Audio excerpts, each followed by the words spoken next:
Welcome back to NostalgiaCast. I'm Darin Lundberg. And I'm Johnny Craddock. And today we'll be covering Star Trek First Contact, directed by Jonathan Frakes, starring, I'm not going to name everybody, Patrick Stewart, Jonathan Frakes, Brent Spiner, Alice Krige, James Cromwell, Alfre Woodard, also the entire cast of The Next Generation, some very good cameos. LeVar Burton. Come on, LeVar man. Burton. We have to Reading Rainbow, right? We have to bring Reading that Rainbow. But again, John, we wanted to welcome our next special guest. She is a freelance photographer, videographer. She is a music video director. She is the host of Film Fritter, sometimes with co-hosts, sometimes not, where they chart stories while drinking quality brews. And also, according to her letterbox, she loves movies like Oxygen. We want to welcome Rachel Masters to the podcast. Rachel, how are you doing? I am doing great. Thank you guys so much for having me. Yeah, welcome. Yeah, welcome.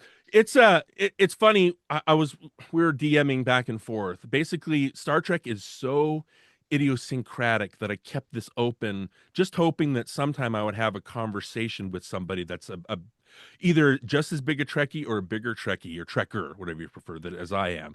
And so we'll talk about it, but we hit on a good conversation. I was like, I think I've wanted to have you on for the longest time. Rachel, the way that Twitter works is I think everything works. Like, I feel like I've known you since I've been on Twitter. I know that's not true, but it just feels like I've known you for that long. How did we start conversations? Was it just like, were you on Rachel Wagner's podcast and that's how we met up? Or we just kind of just started answering each other's tweets? Do you remember how we first started tweeting at each other? I think it was through Rachel Wagner's tweets. Okay. I would see you jump on and like talk with her whenever she would post something, and then I would chime in, and then it just kind of went from there. I also feel like I've seen your Twitter profile like for the last several years. So yeah, it's awesome. It just feels like everything. And then Johnny obviously is not on social media, so you'll never have seen him on there. But yeah, again, it's weird that I meet so many people through other podcasts. Like Rachel's obviously she have like 15, 20 podcasts that she runs right now. And we don't know how she does that. But like, I always pay attention to the conversations that she has. And you did an episode with her. I think it was the Female Film Critics panel number 44, where you talked about cinematography because again, you were a photographer, videographer, all of that. And so I think that's where I was like, oh, I like this lady. Like, I want to chat with her. And we started chatting a lot. And then, like I said, we'll get to how we became Star Trek buddies. But if you could let us know a little bit about yourself and like, how did you come to breathe movies like Oxygen? How did you come to be a photographer or videographer? How did you become who you are basically and learn to appreciate kind of the art of photography and cinematography? Explain a little bit to us about that. Oh boy. Well, I've kind of been messing around with the camera since I was a kid. Around 11 years old, my parents gave me a little camcorder, and I just became obsessed with directing my siblings and cousins and friends in like plays. And I loved watching movies as long as I can remember. I was obsessed particularly with Turner Classic Movies, TV channel, and older films like pre-1960 were kind of like my special nerd interest, if you will, till back actually. That hasn't ended. It's still going. So literally since I was a little kid. My grandparents loved movies, loved Star Trek. My dad absolutely loves movies. So we've kind of just spread the love for cinema, down the generations and everything. And then I went to college for digital cinematography. And it was online, but they sent me a camera package, everything to get set up as a freelancer. And I just started doing projects on the side. And I still do. I work for the family business, but I've shot weddings, a couple music videos. And I just do, freelance photography projects. Traveled to Europe, done some photography there. Wow. And so all travel related, just in my travels, but it's been fun. It's just like my visual language of how I express myself. It's kind of hard to put into words. Mm-hmm. So the music videos, real quick, are they bands that we would know or groups that we would know? Or no, they were all my friends' original piano compositions. Oh, okay. I'm particularly proud of one that we did where we took a piano to the ocean. It was a lot of fun, and we just shot a whole music video there. He's more classical, I would say. Definitely classical piano compositions. Is that available online for us to watch? Can we see that? Absolutely. Yes, I can send you guys the link. It's on my personal channel. It's just Rachel Masters. But yeah, I can send you guys the link to That that. sounds awesome. Yeah. Yeah, we'll definitely link those. Johnny's obviously you piqued his interest because Johnny was in a band growing up and kind of spearheaded that, and Yeah. then made music. Didn't you shoot a couple of music Yeah. videos for? Yeah. Okay, okay. So naturally, Johnny's going to That's be awesome. infatuated with that kind of thing. How I always ask Johnny this because I forget. How long did you run that band, or were you in that band for? The last one, we're 8 years. Wow. Okay. And it only ended because I moved. Right.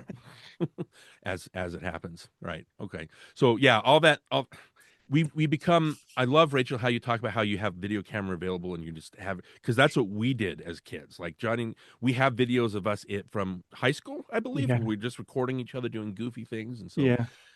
it's great that we all have these minded stories or childhoods, right, or upbringings, and so that kind of bring us to the love of movies. So that kind of brings segues to Film Fritter. How let me ask you first of all, Reed, how many episodes do you have right now? Because I think there's only maybe like what, like six or a few. Because I know you've done.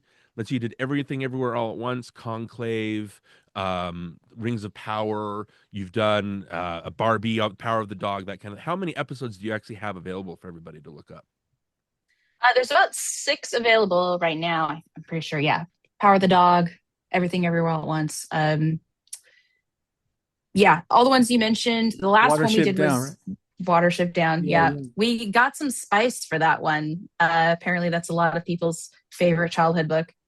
Was not mine, therefore I was a little more critical, and we got some people mad at us. But uh, I think it's really funny because there's just a lot of differing opinions on movies, which is what makes things exciting.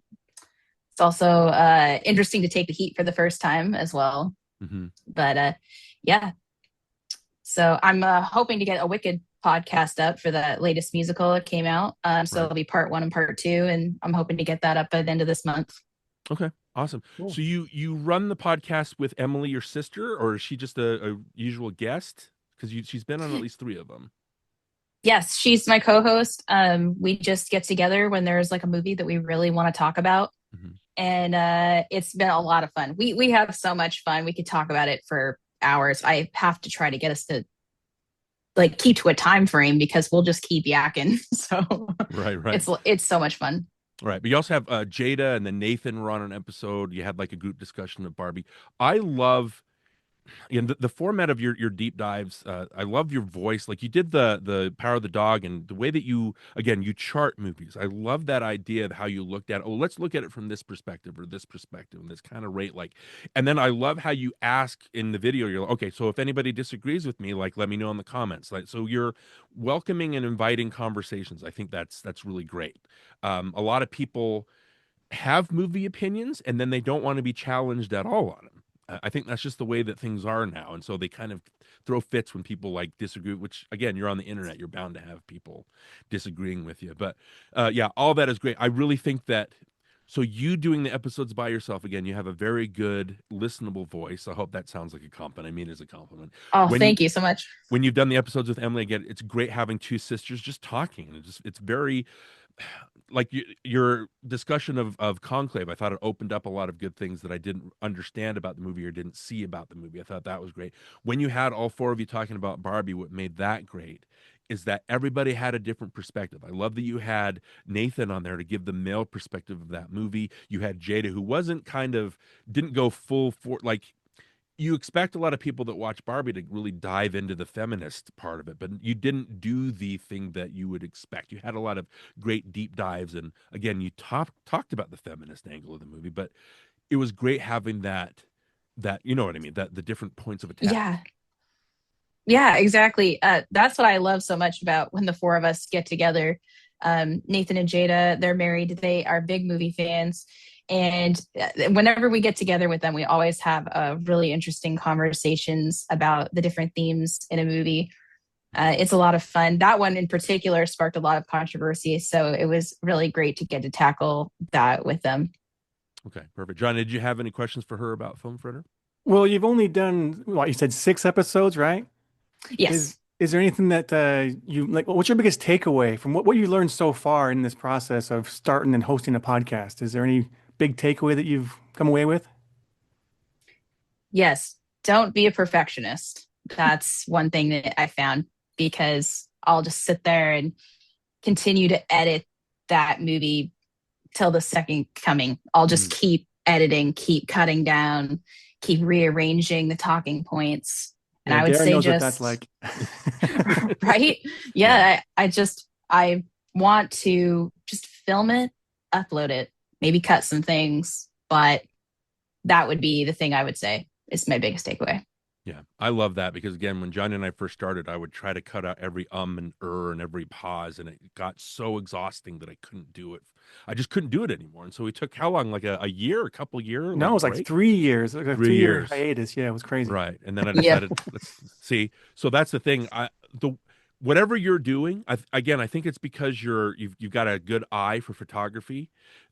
It looks like a professional that sounds weird. It looks very professional. The way they're set up, the way again your backgrounds, everything like that. The way that you sit at tables, the way that you have your little the readout like and your score bracket, at the bottom. I think it's a very visually appealing podcast. So whatever you're doing, and again, I love how you'll have like an aside or something like that, and I'm not sure if you do this on purpose, but you'll cut close like really quick so you can give your little aside and cut.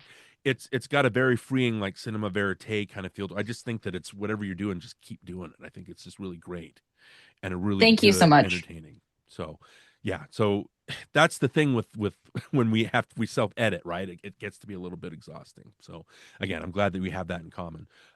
Also, I like when you talked with Rachel, like you talked about something that I really identified with is when you started getting addicted to movies. I think something you said something like when you're 13 or so you started watching classic movies and things like that, and you started writing little reviews and like giving them star Yes. ratings. And I still have somewhere in this house, I still have notebooks of me doing that, where me being a perfectionist, I would get them. I had columns for some reason on my paper, and I would make sure that every like the words lined up perfectly, so it was like perfectly straight.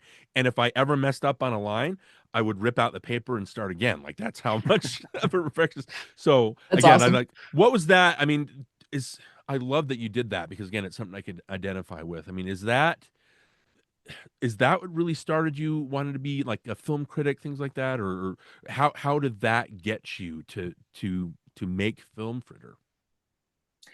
Well, I kind of had in my notebook when I was like a kid, kind of letterbox before letterbox Hmm. existed. I would have columns. I would write down like the number of the movie that I had seen, like, and then the cast, how many stars it had, what year it was, the director. I was just trying to keep track of like, okay, well, which cast members and which directors make the best movies, right? To try to keep track of the quality and just how many I had seen and all the ones that I wanted to buy physical media. And I just became obsessed. I'm not exactly sure why it was classic movies and not more modern movies. I think there was just something really magical that I loved about the vintage aesthetic that I still love. And so, yeah, I think I just wanted to make movies. I wanted to make videos and everything, and I wanted to talk about them. I loved analyzing Yeah. the stories. Absolutely. I could get lost in that forever. So Yeah, and that's like I said, that's definitely something again from your first episode that you can tell. Like you've got a very good mind about you and the way that again you tackle the story structure and characterizations and all that. It feels like yeah. How many podcasts do we have that people don't sound like or don't feel like they know what they're talking about? And so again, you being able to you sound exactly like yeah, this is I know what I'm talking about. I know this movie means something to me, and this is why it means something. I know that characterization, all this structure stuff. I know this has meaning. I love that you. It takes a special mind, I think, to get addicted to classic movies too. And so Johnny and I really like that. It's not just what movie came out last week. There's a whole breadth of things to study, right? You asked me if Johnny and I had any background in film and criticism stuff with writing things like that. Johnny obviously wrote some screenplays. He worked on film sets. I was studying to be a film critic. And then I decided not to because, yeah, I just thought it was pointless. Like nobody listens to critic. You wrote me back something that I think is very fascinating. You said that I think podcasts or essays are more fun than the traditional criticism route, but they serve the same purpose. And that's the thing, again, that I bring up with Barbie is that you had four people that attacked this movie from four very different points of view. And that's so much better than just saying this is a feminist movie, right? You're able to talk about why and how it gives people, it's, you're supposed to, as a woman, you're supposed to have space to figure out what you're passionate about. But again, that's universal, that kind of thing. So yeah, Yeah. great way to look at movies. What did you, anything you wanted to add to that? Rachel, Oh, sorry. sorry. I thought you said, okay. Sorry about that. Yeah, I love different perspectives. I love that two people can look at a movie and one person can absolutely not stand it and that another person thinks it's like the greatest thing ever. I find that absolutely fascinating. And I would love with Film Fritter to get to the root of why people see things differently, and somehow get other people to understand that it's okay to watch something and not agree with everybody that watched it. Mhm. And just tracking back, like, why do people like things? Why do people hate things? What is it about the way that we've lived our lives and the places that we've been and where we're from that gets us to like something or hate something?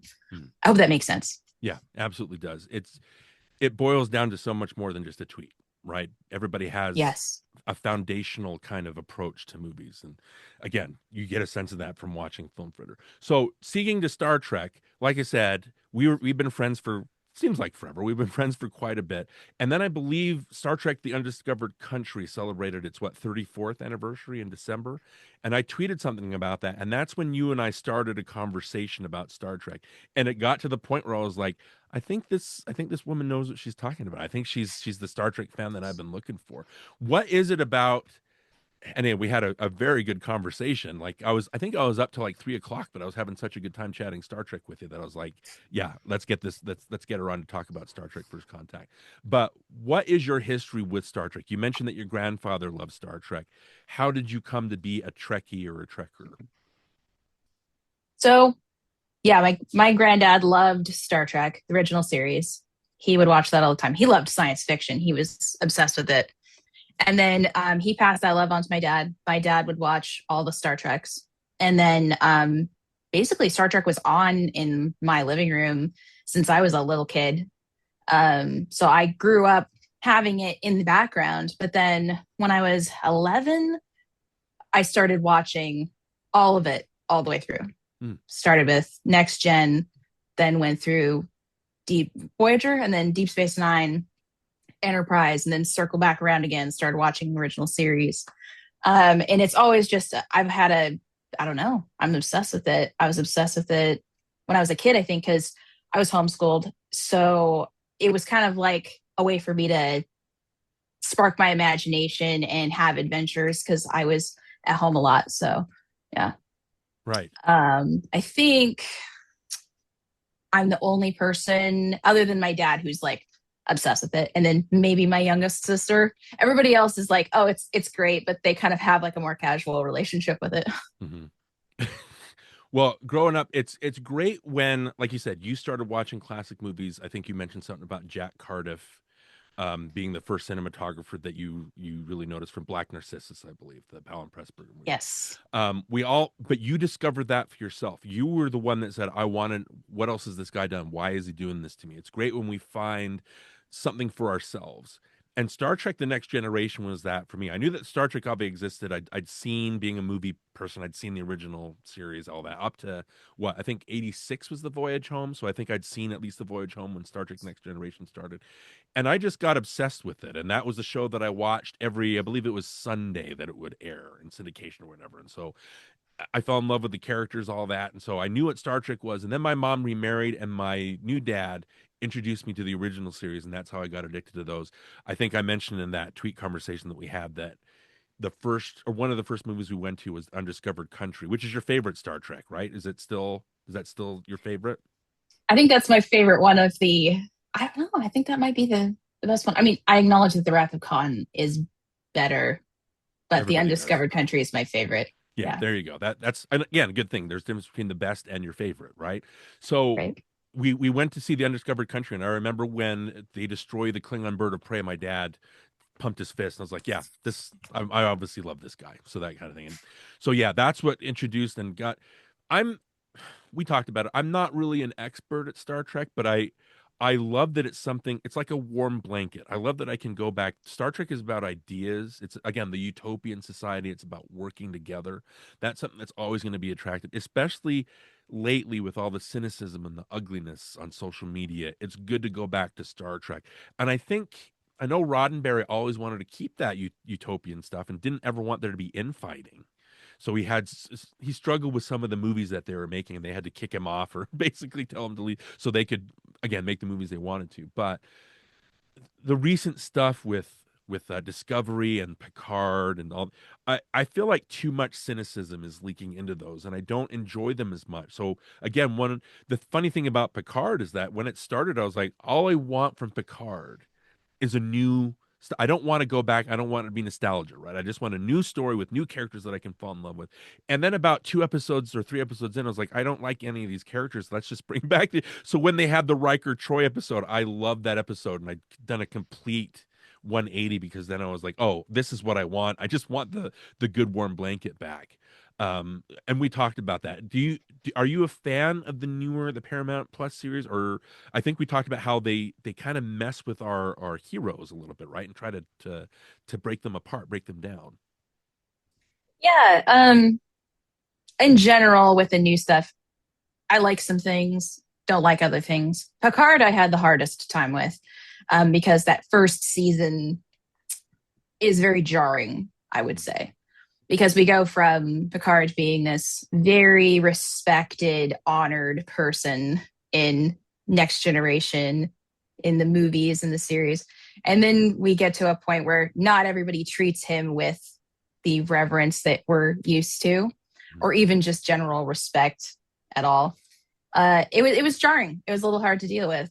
I am pretty harshly critical of it, but I won't go too deep into that. But yeah, I think that one, you were saying cynicism it had quite a bit of that darker flavor as opposed to Discovery, which is like its first season was pretty dark, but then it lightened up a lot, almost too much. It's a little too jolly. And then we have Star Trek, Starfleet Academy, which is very lighthearted. So yeah, I would say there's a lot of mixed signals coming from Paramount with Star Trek. Okay. Yeah, I think a lot of IPs are really in flux right now. And again, the thing with Picard not being the respected thing, there was some pushback with First Contact, and it's weird how, people were like, this isn't the Picard that I know. He's not all gung-ho, like, let's kill everybody. But I think that's really the point of the movie. But we'll talk about that. Johnny, we've talked about our histories with Star Trek. What's your history with Star Trek? The first thing I saw was Wrath of Khan, and I'm not sure that I saw the whole thing all the way through when I first saw it. I was at some kind of slumber party or something, and it was on in one room, and the scene where the earwig gets, that whole thing, they had to call everybody in to watch it. So I had to go in and watch this, really gross scene. That's what I remember about, my first experience with Star Trek. For some reason, I don't know what it is. It never caught hold in me. Like I remember seeing Star Trek 3 in the theater and thinking that was kind of funny because it was like, they're on Earth and they're having to deal with humans and all that stuff. And it was kind of, comical. But it never really took hold. Like I never really, found like a home for it in me. You know what I mean? So whenever I would watch a Star Trek thing, I'd kind of watch it, with like rolling my eyes and kind of like just trying to get through it. It's kind of work for me to get through a Star Trek movie. You know what I mean? Like I'm like, oh, I gotta sit through all this like, technical space jargon. I gotta try to like follow this silly plot, and I gotta try to like, it's like I gotta work, and I don't want to work. I want to sit and just be entertained. So when I'm working, I get bored and I start wandering. My mind goes somewhere else, and then I was not gonna say I never really got into it, and that's why I think I'm not a sci-fi fan because of Star Trek. I think I couldn't get past like the really we're in space, really. Like it's everything about it just kind of doesn't work for me, but.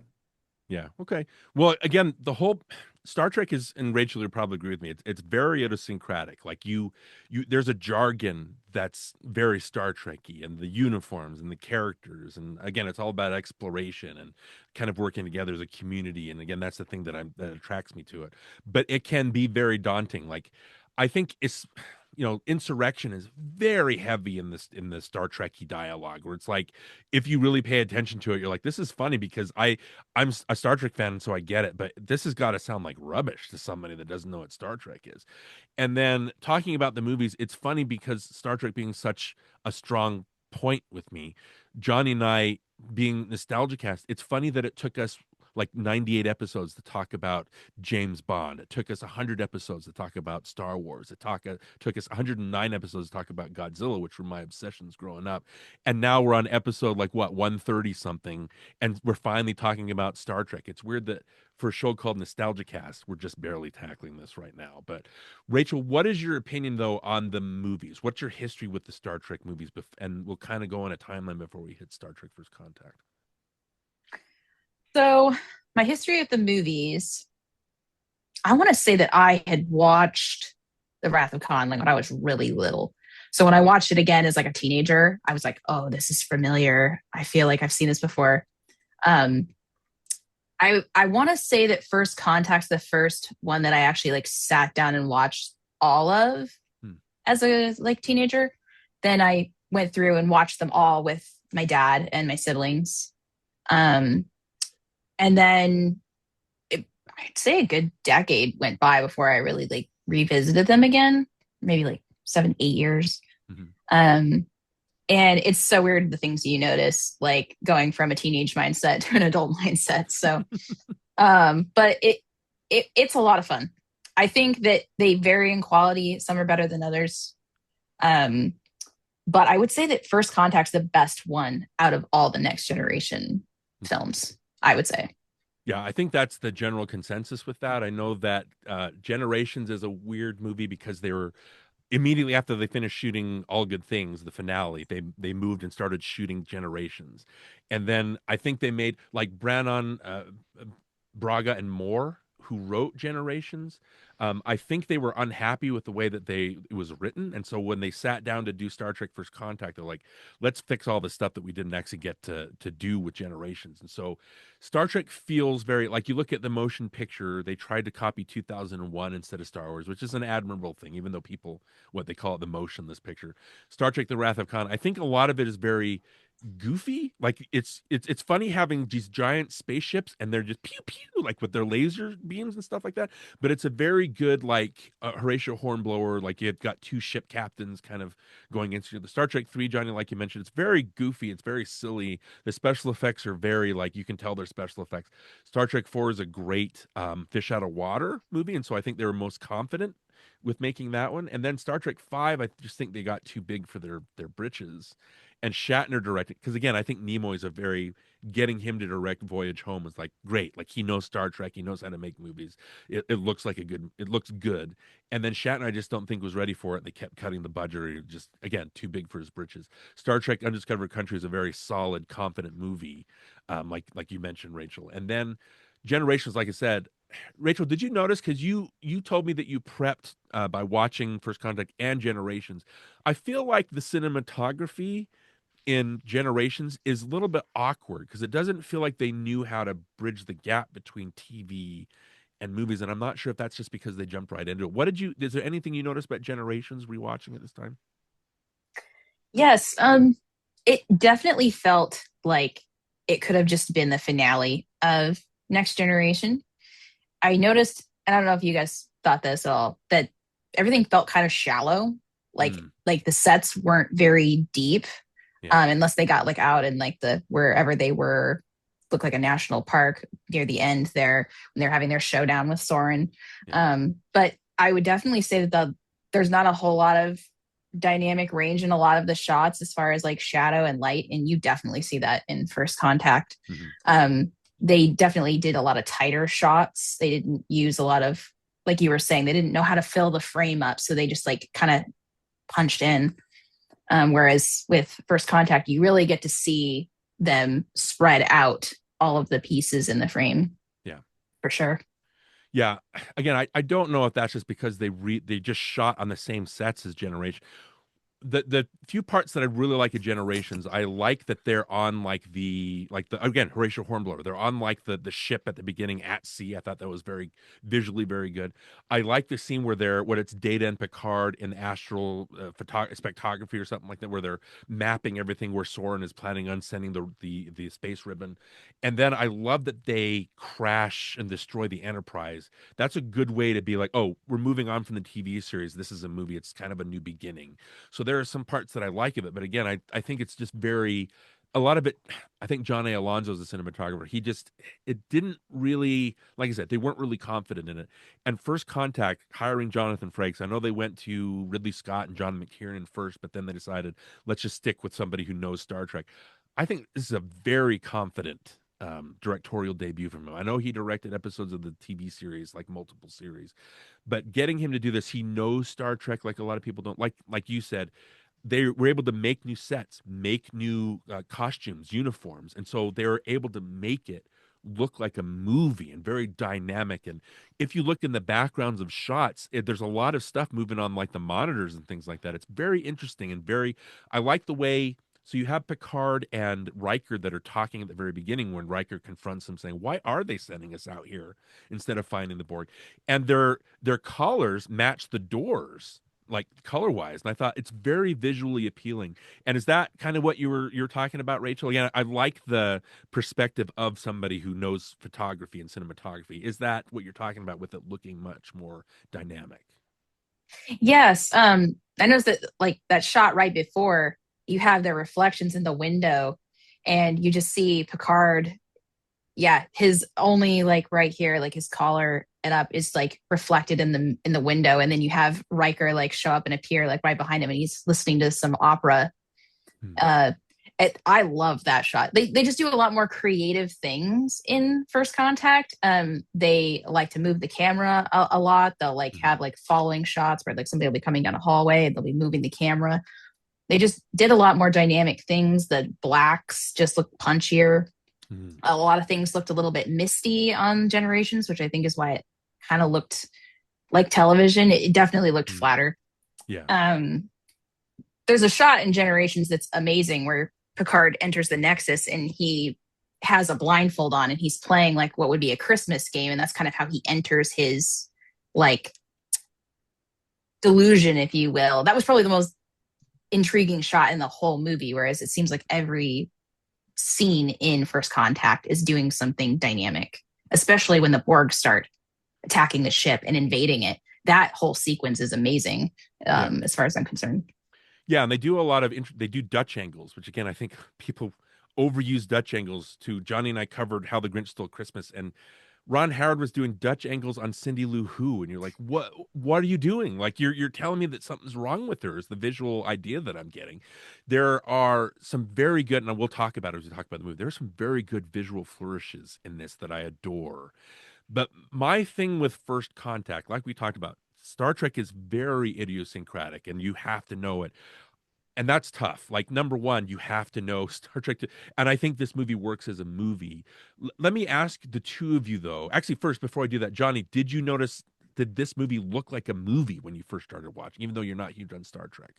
Yeah, I will give it credit for that. In fact, the opening shot when it starts pulling away from Picard's face and everything, and it kind of like pulls back, and then at some point it like jumps to a corridor, like kind of zooming down this corridor, and like it caught my attention right away. I was like, oh, all right, there's something's happening here, you know. So I was Right. kind of like alert and awake, and I was kind of excited to see what was going to happen next. But then it lulled me to sleep with this technical jargon, and I fell asleep. And then I woke up and someone saying, assimilate this, you know, and I was like, all right, I'm awake again. Okay. So Kind of anyway, jolted you. I will say it does look good, and there's always something interesting to look at. So if I did get bored, if I myself wandering, I would just find something to focus on, and I can, stay entertained that way. Right. And I don't know if that applies to a lot of the previous Star Trek movies where you could there's a shot in Star Trek 5 where these characters enter what's supposed to be a bar and it looks like just an office room that they kind of decorated to look like a bar. It doesn't look it's not convincing. And so I think this movie from start to finish it does that. But again, what I mean is the thing with Star Trek and TV adaptations. Let's start there.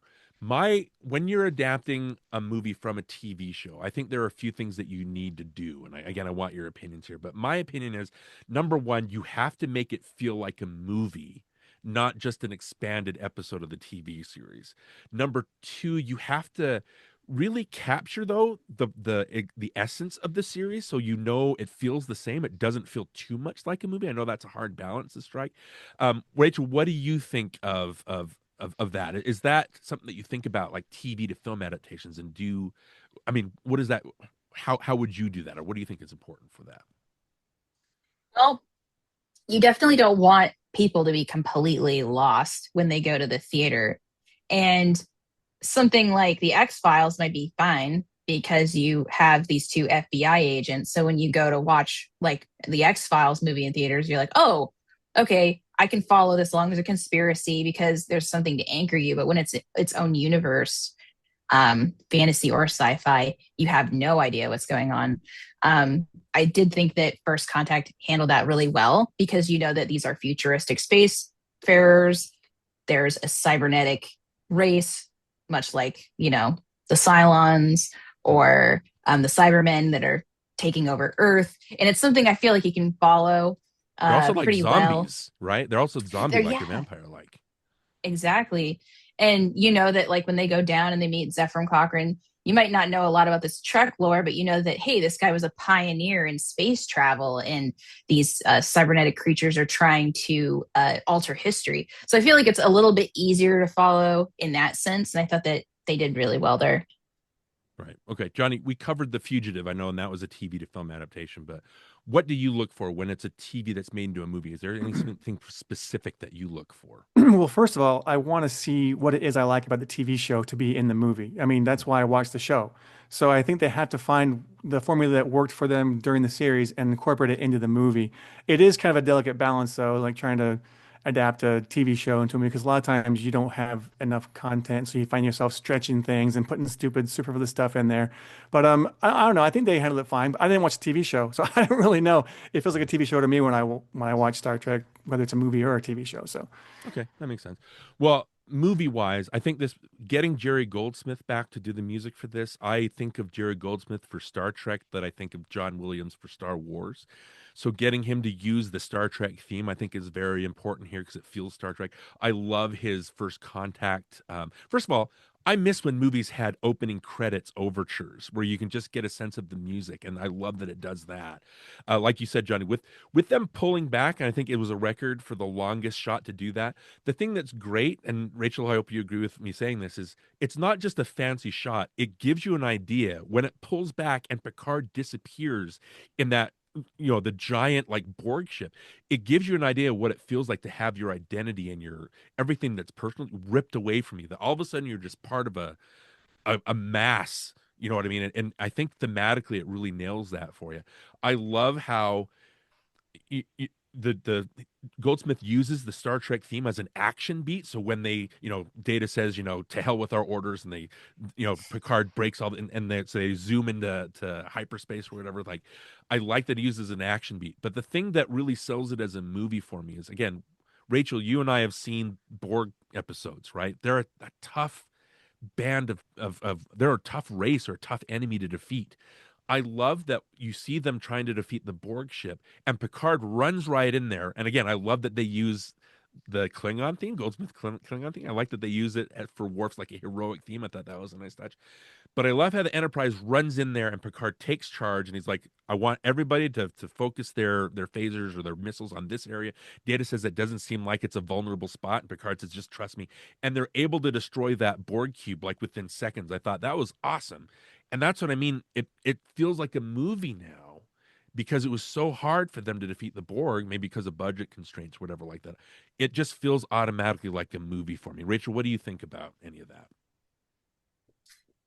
Yeah, I loved how they showed that Picard, he's somebody, it's interesting because I hate to bring this up, but like I watched The Descent right before, and that was one where there was an admiral in there that was really judging Picard's last encounter with the Borg, which is a Borg that he let go because he had discovered that he has a personality and that he isn't entirely lost. Drones aren't entirely lost. And so it makes sense to me that when you go right into First Contact, he's still having that judgment bear down on him from Starfleet of how he would deal with it. And that scene that you're talking about is him proving them wrong, right? By going right in and knowing, using his knowledge of the Borg to shoot that thing down. And I love that they open the movie with that because, like you were saying, it does feel a lot more cinematic. They're not using a lot of time to build up getting right into the plot, that they're engaging with the enemy right away. No, I thought that was fantastic. Yeah, it's a good way to say this isn't your dad's Star Trek, right? But the thing that I also love about this is, Johnny, you talked about how you want the essence, and even though you're not, totally versed in Star Trek lore, what I love is that, first of all, it's hard for Star Trek because Star Trek again is about ideas. It was never really about action.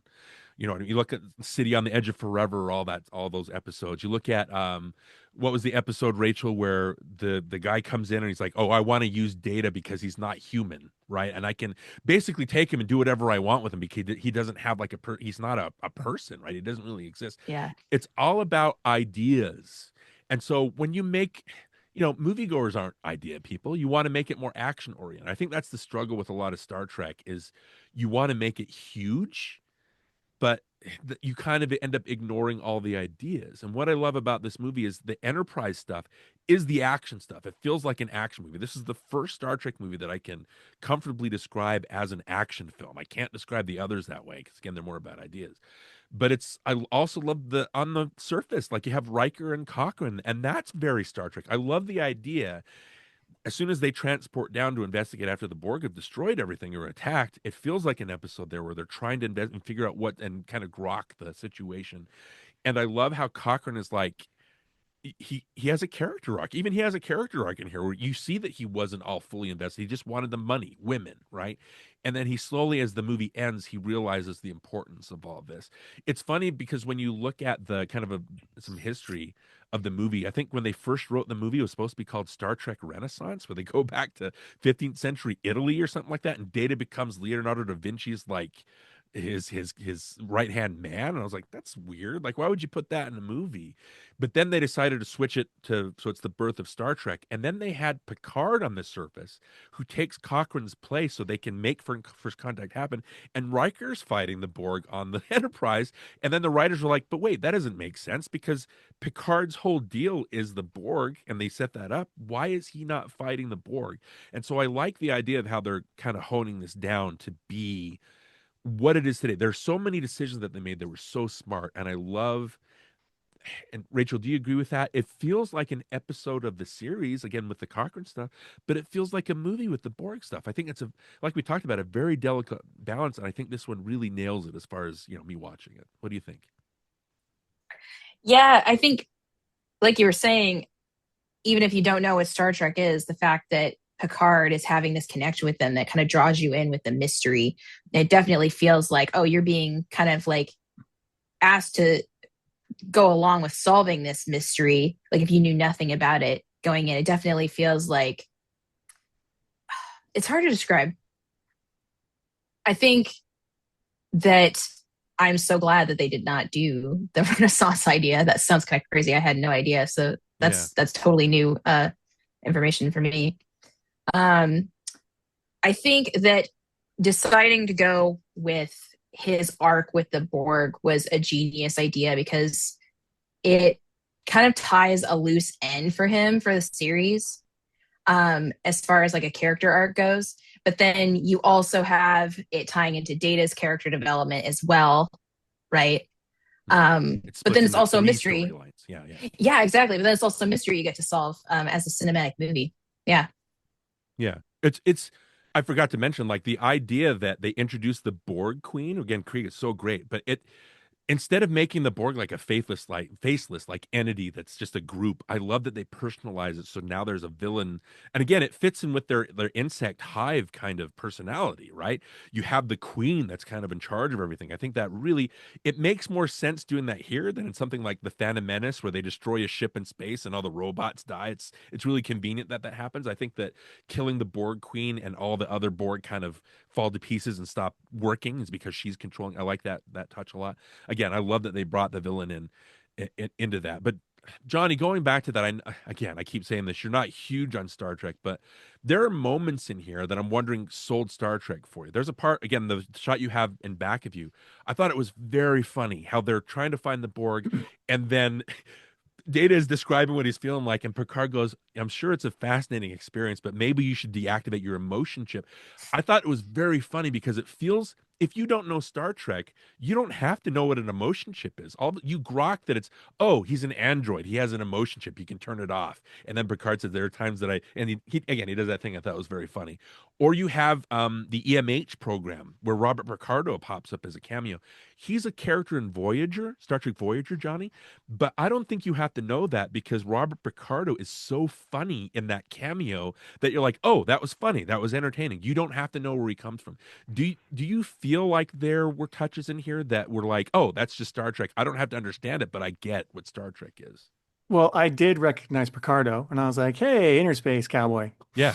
Um, but yeah, I mean that, like you say, that scene behind me, that was kind of funny. I do like how Picard's like, "Data, sometimes I envy you," and then it Yeah. was also well framed, like you say. Everything looks good. They're all. It's just, it's well done. I'm not going to give it any like negative uh, critiques for not being well made and well done and well shot. I think all technical stuff side of it was all put together well. And like I say, my mind just cannot focus on it. I don't know what it is about it. For some reason, I cannot. I'll take your word for it. Whatever you say about it that's good about the dialogue stuff. If you think that's good, then that's good. But me, I have a hard time not just following it, just caring. I have a hard time caring what they're talking about. I'm like, why does this even matter? It's funny how some things you'll latch onto. Like for example, my sister, when Lord of the Rings came out, I said, "Hey, you gonna see Lord of the Rings with me?" And she's like, "No." I was like, "What do you mean? It's Lord of the Rings." And she's like, "Why do I care?" And I was like, "Oh yeah, I guess you probably wouldn't care." You know what I mean, it's like that makes sense. So it's like when something like this comes out, it's like, why do I care? It really makes no difference in my universe whether a Star Trek movie exists or not. I hate saying that, but it's so true. It's like it means nothing to me. So I can watch it as a filmmaker and as an actor and be like, yeah, they make their marks, they say their lines well, they do their thing, everything comes together fine, and it's you can enjoy the movie if you want to, but for me, I have a hard time like even really caring. You know I what I get it. mean? Like I get it. I hate being so negative about it, but that's just how I feel about it. Well, that's kind of how I'm feeling about the MCU right now, where I Yeah. don't care. Like it's not for me anymore. I mean, Rachel, what Johnny was just talking about, what do you have any thoughts on that? There's it's like you were saying, there's so many personal long running like storylines and character arcs and terms and the history of the Borg and why when you see them you get chills as a Star Trek fan. All that's not there if you don't know what those things are. So I do see where you're coming from, Johnny, and that like it's really hard to know how sinister this Borg queen is and what it's like when you hear her use I instead of we, and that Mm, you're like, oh my goodness, something's going on here. If you Okay. don't know the significance of that, I get it totally. right, right. Well, again, Johnny, what's great is that you're at least able to. It's very pleasing to look at. Like it's a very aesthetically Yeah. pleasing movie. It's Matthew F. Leonetti doing the music, who did not music, the cinematography. He did Poltergeist, Strange Days, Fast Times at Ridgemont High. So again, a veteran cinematographer, and I think the movie looks great. Again, the other thing that I love about this, I love that it's a great TV to film adaptation. I love that it gives you the idea of Star Trek, but also feels like a movie. What I also love, and the scenes that I mentioned ties in with that. I love that this is again, talking about Moore and Braga kind of being disappointed with the plot choices and the creative choices they made. This feels like a run and gun movie. This feels like things will come up, but we'll answer them in time, right? That starts with Picard. If you don't know the history of the series, you get that, oh, Picard was one of these creatures or whatever. But I like that they saved the big scene for the end where you're, as a non-trekker or a non-fan, you're like, oh, I get it. Like it's affecting him, right?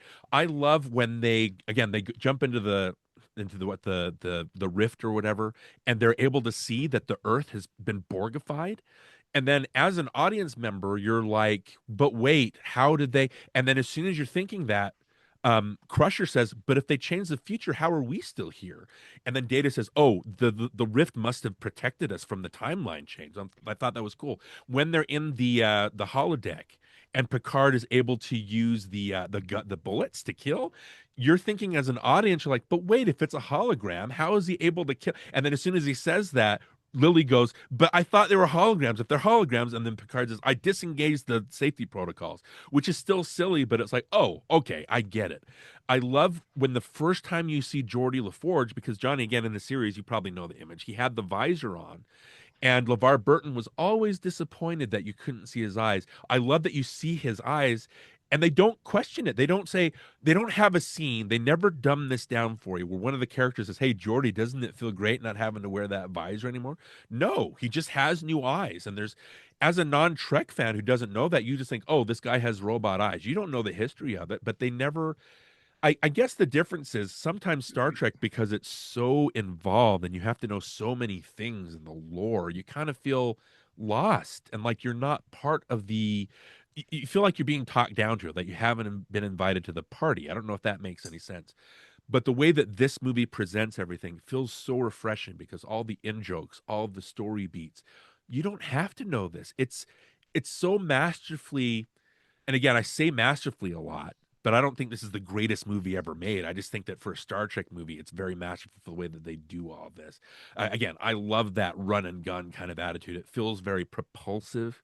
And there's no point where there's a lull. There's set pieces. But when we talk about the filmmaking, I want to mention. But Rachel, is there anything you wanted to add to that? Um, yeah, I would say I pretty much agree with all of that, that you have this plot that you can follow. And like I was saying, I think that a lot of the emotional resonance might not be there if you don't know these characters, if you haven't like got to know them over years of the series. But it's very much something that you can follow. It's very well paced. I don't feel like there's any point where I, as a viewer, was like, even knowing the show felt kind of like, okay, this is slow. Whereas I did feel that in Generations a little bit. Certainly felt that a lot in an Insurrection, but this movie doesn't have that problem at all.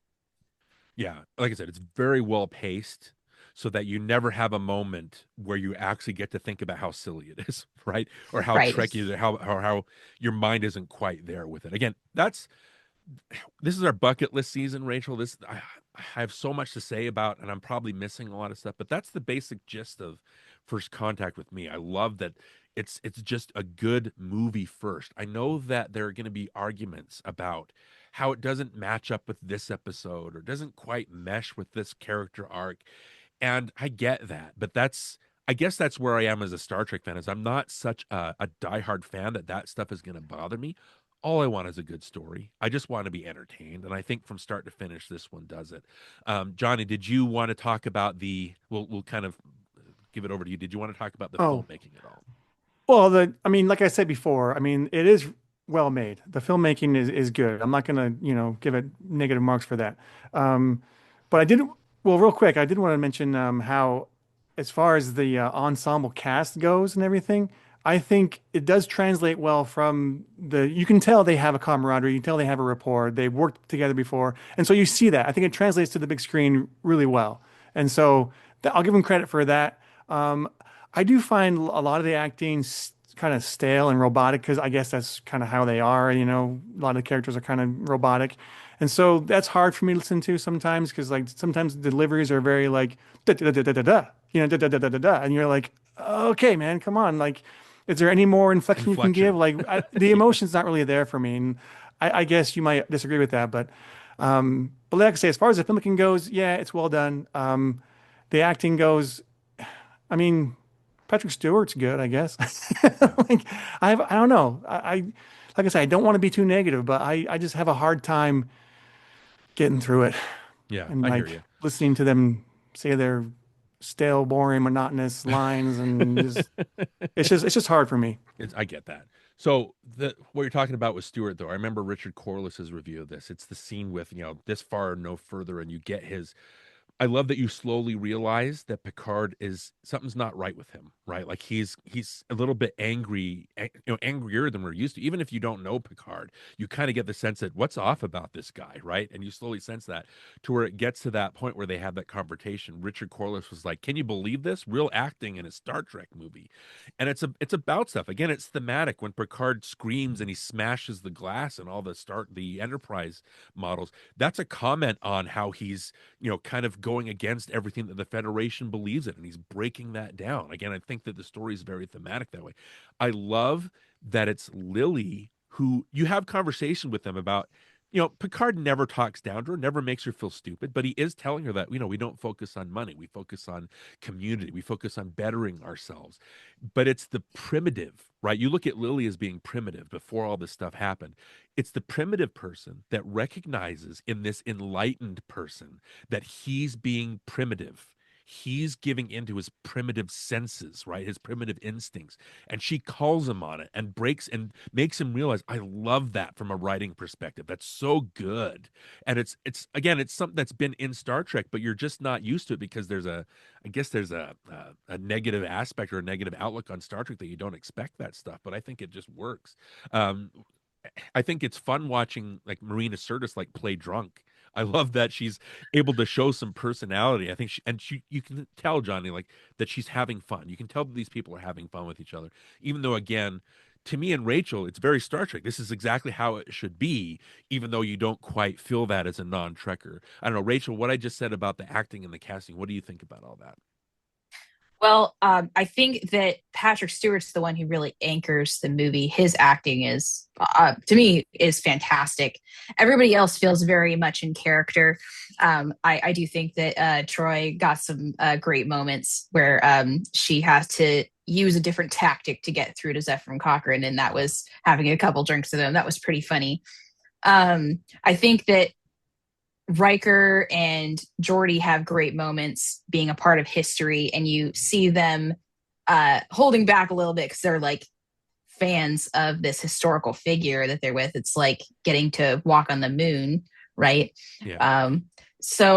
But their version of that, the thing that led to warp drive. So I think that was really cool. They're not used a whole lot in the way I would have liked. The most personal it gets with Picard and the crew is with Data, and him going back for Data, and then with Worf. So they had some great scenes together. I wanted to ask you what you thought about Picard calling Worf a coward on the bridge, and what you thought of that scene where that's really where it starts to get personal. One of the crew members comes in and says, the Borg, they're closing in, and he's like, I want you to fight them hand-to-hand combat. And Worf's like, we're not gonna make it. We need to leave. And he's like, you're afraid. I wanted to know what you thought about that, because it's not like Picard at all to say that. Certainly not to somebody like a Klingon, right? Yeah.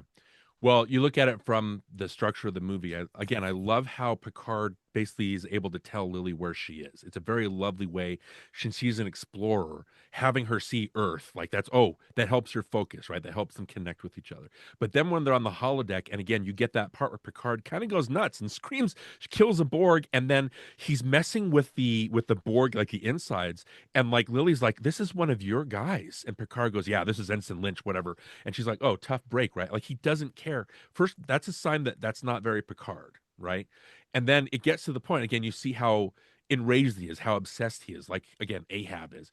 I think when it gets to the point with Worf, you need, again, this might be something that Roddenberry would have fought against, but the way that happens, that's the point of no return. That's showing you, again, Picard's like, no, it doesn't matter. Get him back out there. I don't care if they die. And Worf is like, Captain, you're sending these people to their deaths, and Picard doesn't want to hear it. When he yells at him and says something that he knows is going to get under Worf's skin, I think that's the point of no return. And dramatically, I think it works great. And it leads to a good comedic moment later after Picard comes to his senses, and he's like, I regret some of the things I said to you. And Worf goes, some. Like, I like that. It's very in character, right? But I guess the last thing and Rachel, I know maybe you wanted to add some stuff, but I wanted to talk just a little bit about the filmmaking choices that I think we've already talked about a little bit of them. But there are some things in here that I think are so creative and so fun. Like you go to the holodeck sequence. I love how first of all, they're in the wrong chapter, right? And when you see Picard and when you see Stewart and Woodard at the bar, it doesn't look like a green screen. But then when Picard says, let's change it, and all of a sudden the background changes, oh, okay. And then you're able to tell, oh, they're standing in front of a green screen. But then either Leonetti or Frakes has them do something interesting where Stewart grabs Woodard's hand and he flips her around, and then it cuts, and now we're in an actual ballroom. We're on a set. And I was like, that completely sold that moment. It went for, oh, that's a green scene, to, oh, now I recognize that they're in there, right? I like some of the dialogue, how, Troy sees, I like that scene where they're at the Phoenix hull, and like Data's like, does tactile contact like change your perception? And so, right, so Picard says, yeah, I just never was able to touch it. Data puts his hand on it. It's like, I'm detecting imperfections, and you see like Picard's smile, because that's very Data. I like when they're in the holodeck, and Picard's as Dixon, he's patting down that guy, and the guy goes, I'm gonna take that personally in a second. I thought that was a fun bit of dialogue. So there's that stuff that sells it. I love that whole sequence on the deflector dish. Again, it's cool in a Star Trek movie that we're getting set pieces. I love how it starts with them upside down. And how are you going to shoot that? Obviously, you're going to shoot it, the characters upside down, Hawk, Picard, and Worf, so you can get a sense of where they are. But then, as an audience member, you're not going to be able to watch the whole scene upside down. It's going to make you nauseous, right? So I love how they have that point about Worf goes, I'm not doing well. I didn't enjoy my zero G combat training. And Picard says, don't look at the stars, look down at the hull. And you get Worf's perspective. He looks down, looks back up. And then when it cuts back to all three, now they're right side up. And I was like, that is so cool. Like, you're making these choices to kind of sell this universe. I love all that. Like I said, I love the dynamics, the colors, all that. Rachel, as somebody, I keep saying this, as an expert on photography, or someone that appreciates cinematography, what are some moments that sold this movie for you? What are some things that really impressed you about it that Oh we haven't gosh. mentioned already? I think that it was the entire sequence for me when they realized that the Borg are on board. And you have them, just you hear like the sounds in the Jeffries tubes. One of the engineers is going to check it out. Actually, no, Geordi earlier, before they went down to the planet, noticed that it was getting warm in the engineering. Yeah. Right. And just that entire sequence is so dynamic. You have like crew members like running through tubes. They're trying to get away. They have Lily in sick bay. You have the perspective of the Borg coming in and looking at the EMH, Robert Picardo, as he's like backing up towards the wall as the others are trying to escape. I think that was probably my favorite shot in the film, was the Borg perspective coming through, and you have the doctor there trying to talk his way to give them time, and Picardo does this like little flinch like right before they cut away, and you know what's probably going to happen next. Just that whole sequence is so dynamic, and it's not like anything that I ever remember them doing on TNG at all during the run. So I think that was great. I think that just a lot of the camera movements that they do are just a lot more dynamic, a lot more cinematic. You just have the so many more options that you didn't see them doing in the show or in Generations. It felt very much like, oh, we're still bound by TV rules where the camera has to be in a certain spot, right? Mm-hmm. Yeah, I think that definitely that deflector dish scene was a high point.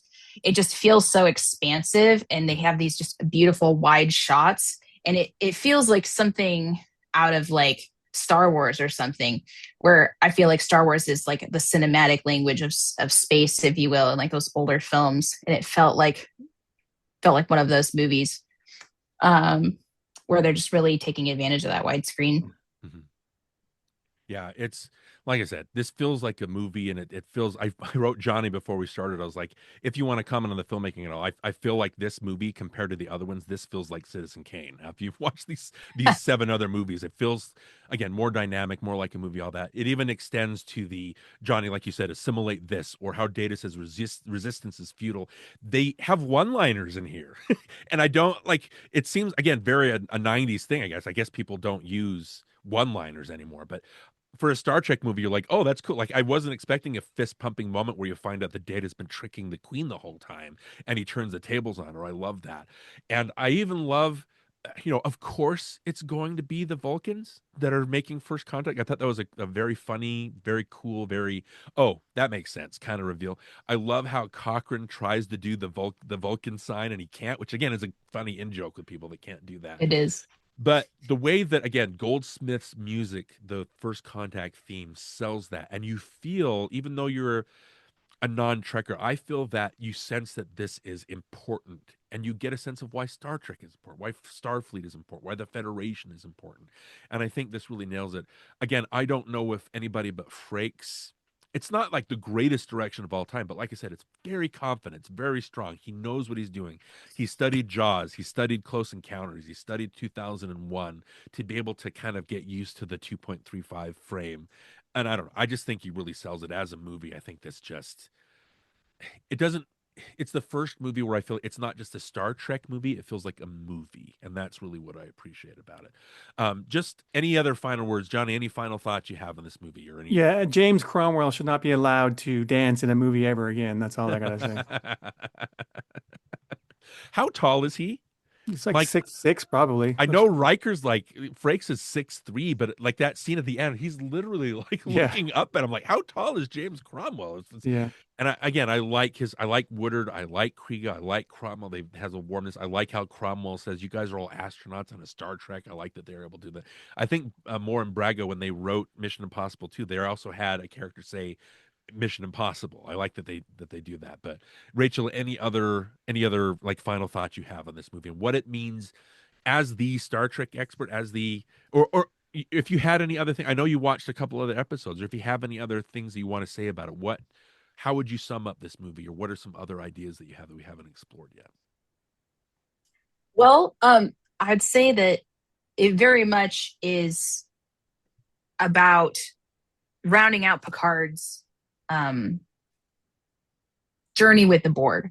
That he has this kind of unresolved conflict and unresolved feelings about them and about his experience. And they did touch on that with some TNG episodes. But I would just like to say that I think that this movie rounds out his experience with them very nicely, and I think it's a very nice companion that you could companion piece to the series that you could watch at the end and feel like you got his full experience with that.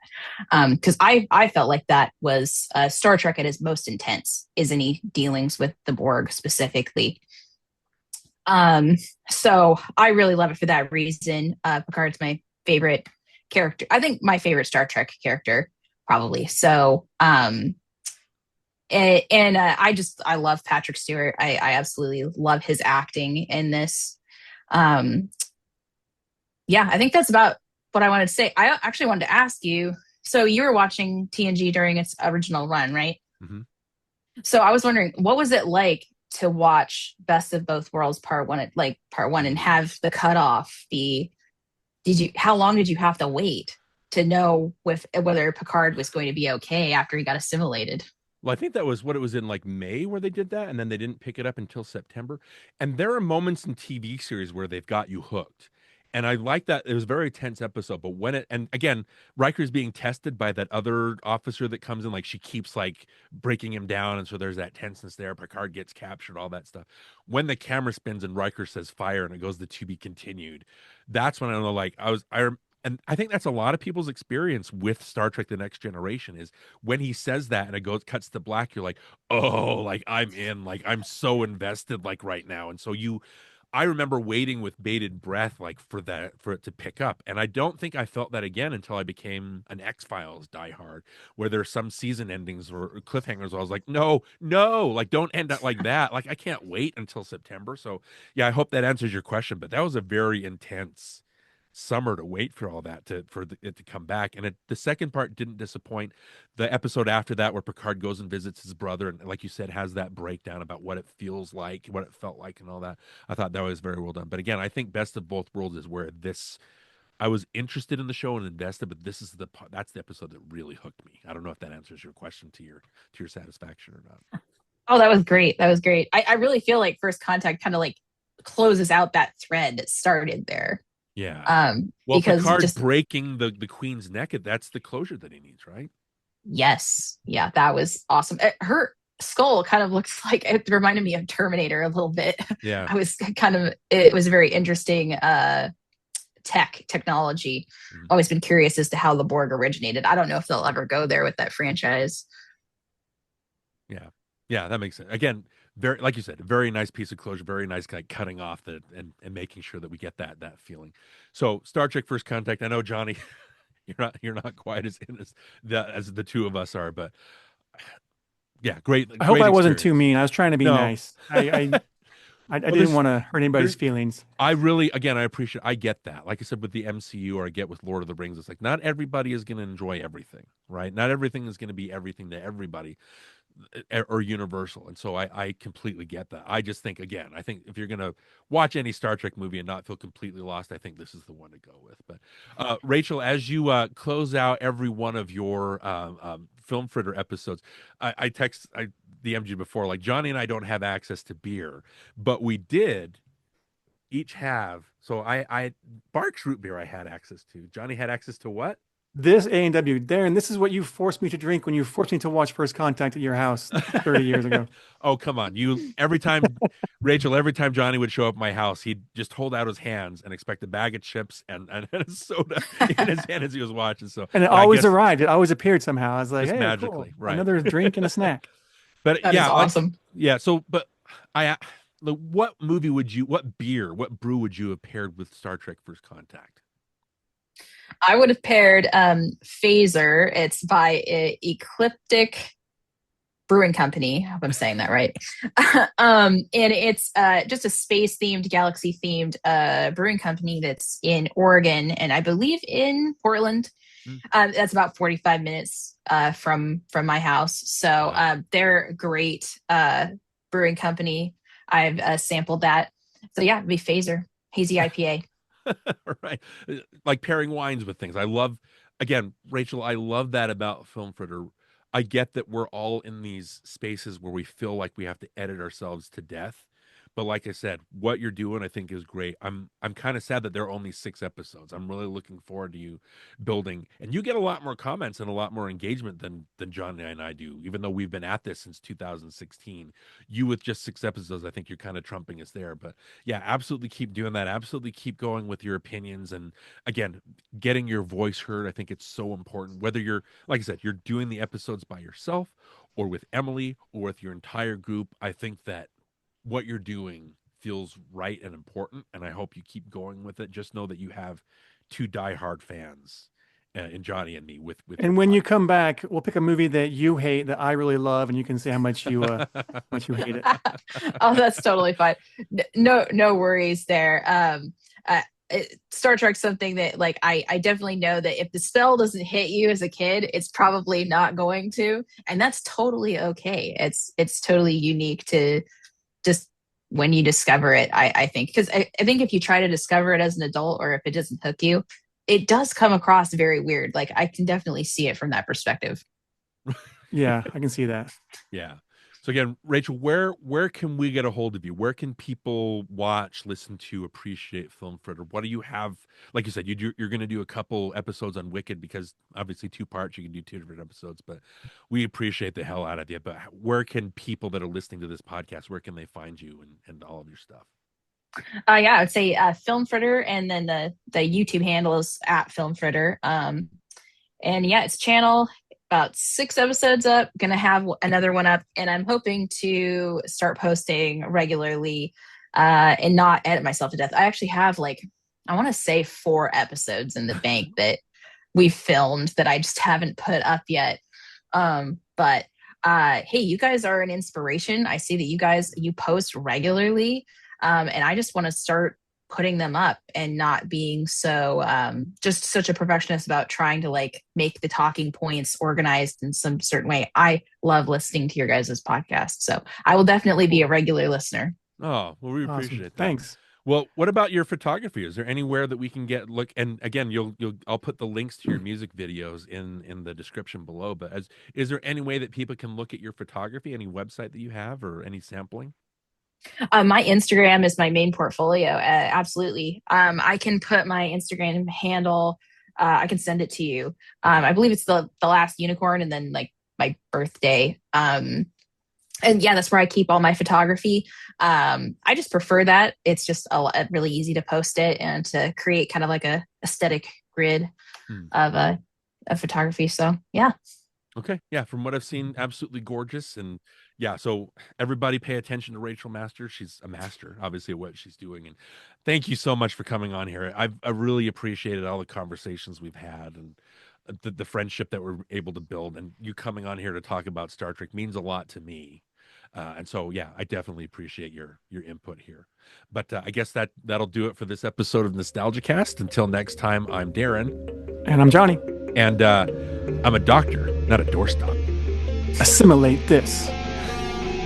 The line must be drawn here, this far and no further. All right. Awesome.